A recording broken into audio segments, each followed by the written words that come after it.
Tiens Théo, je t'ai pris un petit café. Merci.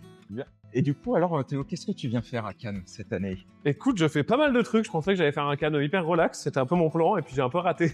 C'est ce que tu m'as dit au début en Ouais, plus. bah, ça a pas marché. J'ai des rendez-vous toutes les heures. C'est un peu la course. Je viens principalement faire 3 choses, on va dire. Ouais. J'ai un peu de présentation de jeux, soutien un peu marketing. Tu vois, quelques interviews comme là.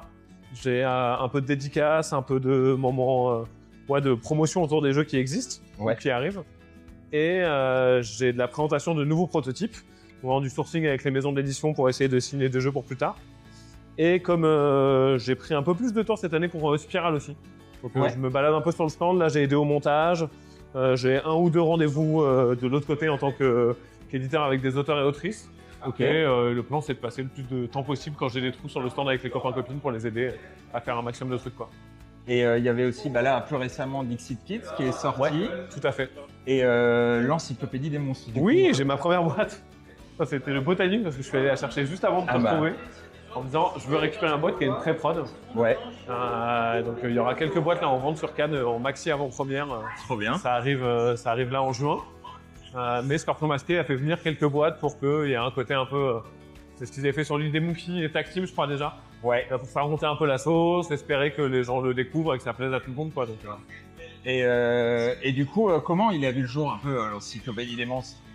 c'est une longue et belle histoire, parce qu'il y a une anecdote que je vais beaucoup raconter quand je vais parler de jeux, donc peut-être vous l'avez déjà entendu, mais que j'adore, qui est, au départ, c'est un proto que je commence avec Corentin, Ouais. le bras, donc c'est pas spécialement un jeu pour enfants, on a un peu une mécanique de stop ou encore, on aime bien, on explore un peu des trucs, mais on s'en sort pas de ouf, quoi. Le proto il est pas terrible. Ouais.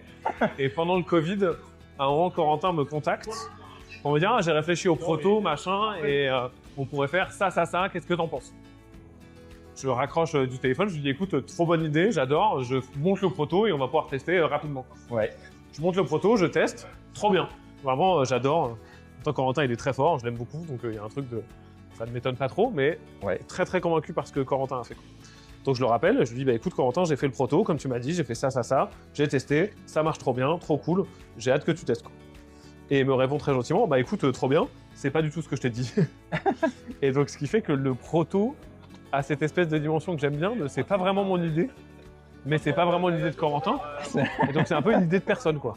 C'est un petit mix. Ouais, il y a un espèce de truc bizarre. Et derrière, on a bossé pas mal dessus, on était plutôt contents, on avait des bons retours, on l'a montré à Scorpion Masqué qui a décidé de l'éditer. À l'époque, c'était pas un jeu évolutif. Ouais. Ils nous ont dit, on pense que ça ferait une bonne chasse aux monstres évolution. Et on a répondu, bah cool, trop honoré parce que la chasse aux monstres c'est trop bien. Mais en fait, Antoine, il n'est pas dans le projet, donc on va pas lui voler son projet, quoi. Donc on en a parlé avec Antoine, qui avait déjà joué un peu au proto parce qu'on le croise régulièrement. Et Antoine nous a dit, je suis pas hyper chaud pour faire la chasse aux monstres évolution parce qu'Antoine il n'aime pas refaire des choses qu'il a déjà fait. Ouais. Mais par contre j'adore le proto, donc si vous êtes chaud de m'inclure, moi je suis chaud pour faire un truc évolutif à partir de ça, quoi. Et donc on a bossé à partir de ce moment-là à 3 avec Antoine, qui a battu un boulot vraiment conséquent, notamment et surtout sur cet aspect évolutif. Il y avait déjà un peu la base mécanique était là, mais il a amené les petites variations et puis la manière dont le jeu se déroule. Et donc voilà, en avant-première sur Cannes. Ouais, 5 ans après le premier proto du coup. Même plus parce que c'est 2020, donc 2026, ça y est, il est là en avant-première, avec des très belles illustrations de Maud Chalmel, qui a fait un boulot de ouf, et Scorpion Masqué qui a pris son temps du coup, mais c'était un projet ambitieux pour tout le monde, donc c'était un peu long, mais qui fait une édition que je trouve somptueuse, quoi. Vraiment, elle est exemplaire, avec ses 5 petites boîtes, qui fait la petite bibliothèque que tu ranges et tout. Très très content du final, quoi. Et mais du coup, est-ce qu'il y a encore quelque chose d'autre qui t'enthousiasme sur Cannes cette année? Je crois que... Avec tout ça. Vraiment, ce qui m'a le plus enthousiasmé, et c'est un peu cheesy, mais... j'avais un peu la flemme de venir, avant de partir, j'étais un peu genre c'est Cannes, je serais bien chez moi, bon il y aura du soleil, mais bon j'aime bien ma vie, je suis content à la maison. Et en fait je suis trop content moi de revoir les copains et les copines, c'est vraiment ça qui m'enthousiasme le plus. Je suis content de découvrir des nouveaux jeux, mais j'en découvre vraiment régulièrement, je suis content de bosser sur les projets, voir les gens avec qui je travaille, c'est ok. Mais il y a vraiment ce côté de vas-y on va voir les copains, les copines, on va boire des coups, on va rigoler.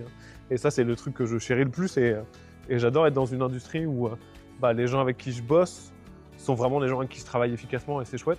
Mais aussi des gens avec qui j'ai plaisir de passer du temps et juste de les voir pour les voir, quoi. Donc c'est ça qui m'enthousiasme le plus, je crois, c'est les copains. Et une dernière chose peut-être, est-ce que parce que ça fait un moment que tu viens à Cannes maintenant. Ouais, c'est le 11e je crois. Ah c'est pas mal. Quelle est l'anecdote la plus folle que tu aies vécue à Cannes? J'en cherche plein parce que j'en ai beaucoup. Je crois qu'un des trucs que je préfère, Ouais. Une anecdote que j'aime beaucoup, c'est là, ça fait 5 années qu'on loue une grande baraque à plein, Ouais. qui est venue un peu de mon initiative. De un moment, j'en avais marre d'être dans des chambres d'hôtel le soir et puis de se croiser un peu, mais de ne pas avoir de lieu pour se retrouver. Donc maintenant, on loue une baraque à 13 et on fait une grosse soirée le samedi soir où on se retrouve à beaucoup. Et on essaye de gérer le truc, mais ça nous déborde parfois un petit peu, quoi. Et Déjà à 13, c'est pas évident. 13, à ça fait plus. déjà un peu de bruit et vraiment, on a fait des soirées un peu folles, mais toujours très agréables. Et on met pas de la musique, on essaie de respecter le voisinage.